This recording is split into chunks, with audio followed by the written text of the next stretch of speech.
Continuing on the painting project, we see here I have used a little acrylic and painted the background a little bit. Just going to see what I can do to blend in some colors here and there. And then I bought some shellac, and I've also bought some acrylic. So we'll see what'll work.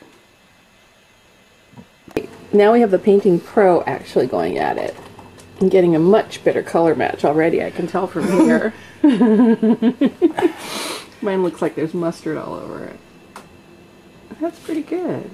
Oh yeah, that's nice. A little closer, so. Oh my gosh, she made it match. Clearly she has a better color match eye than I do. And here's another impressive color match here. Ooh, look at that.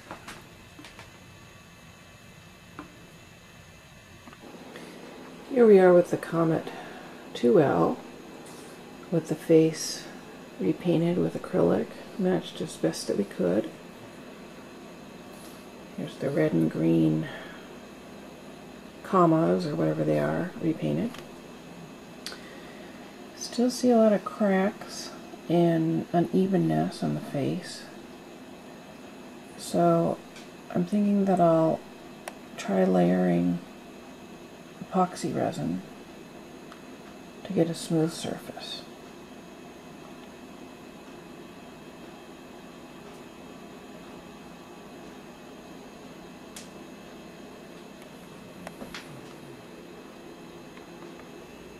I bought this 2-part high gloss finish from Michaels, and I'm trying to figure out how to use it. And this is the resin first pour. Actually doesn't look too bad if it would just stay there. It's kind of interesting how you can get the bubbles out just by breathing on it. Let's see, there's some bubbles there.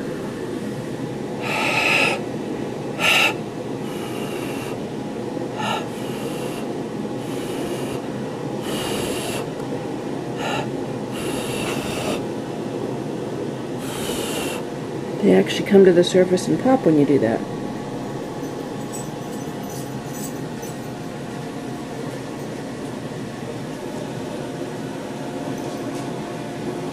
And put a little tape there, hoping to keep the resin from pouring down inside. For a first attempt at pouring, it's actually looking pretty good. I think I have to let this sit here for a long, long time. But you can see the reflection. It's really pretty smooth, and it's deep enough to cover up the high spots. Also, fortunately, the acrylic paint is not dissolving under the epoxy.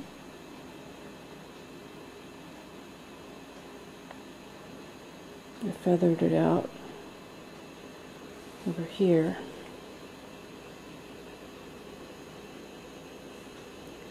So we'll see how it looks tomorrow. Stay tuned.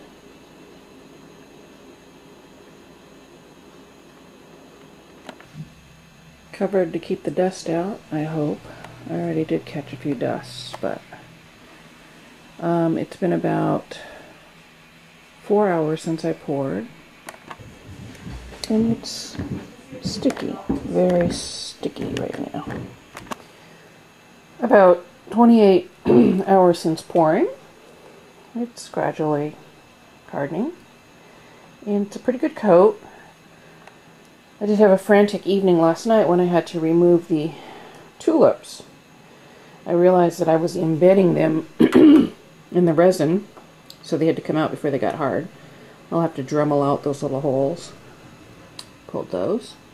And one problematic tulip there, where the epoxy got over the back metal piece. And this is a little sticky here. I'm going to have to find a way to cut the rest of the epoxy out. I cut by hand a lot of it, but it's still not loose enough for a ball to trigger it like this one is. Maybe a X-Acto blade bent at a right angle or something. We'll see. But it's definitely getting there and looking pretty good. There is a little bit of wrinkling. See if I can get that with the light just right. You can see there and along there. But overall it's pretty good, and it accommodated the thicker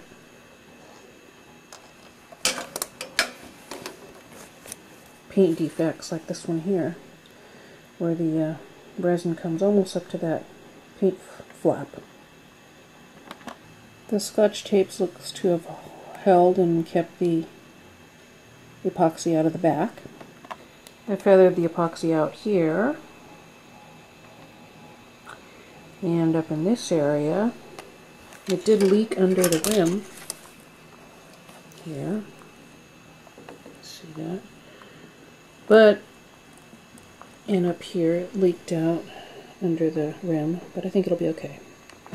Instructions said it takes about 72 hours to full cure, and it's a little colder than 70 in here, so it may be a little more than 72 hours. But it's definitely coming along. Much better than it was. I'm pretty happy. Here's that other area that had the big defect in the blue, which looks pretty even now.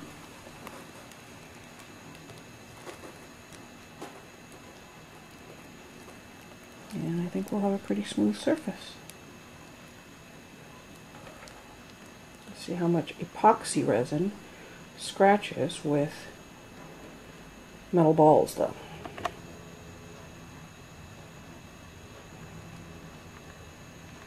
I think we're at about day 3 after the pour, and it is looking really, really good. I'm very happy with it. You'll see here I took the spinners off because I've got to work on those, get those back on spinning again.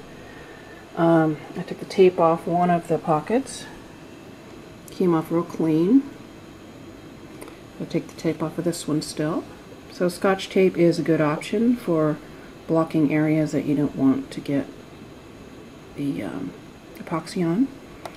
I still have a little problem here. There's some stuck epoxy behind here. I've got it moving, but not smoothly enough. I'm going to try to make a tool, maybe, I don't know, take a razor or something at right angles to get in there and cut behind it to get it loose again. The areas that are lumpy are still lumpy, but they're not very obvious now. And all in all, I'm really happy with this first epoxy pour that I've ever done on a pachinko machine. So you can see here, the face looks pretty good from a distance.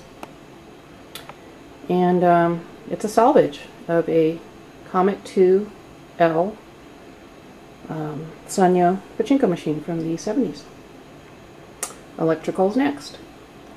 As an aside, my partner was kind enough to let me set up the pachinko wall along the bay window here.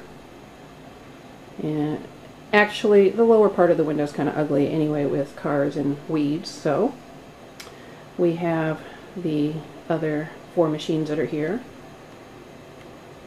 along the bay window.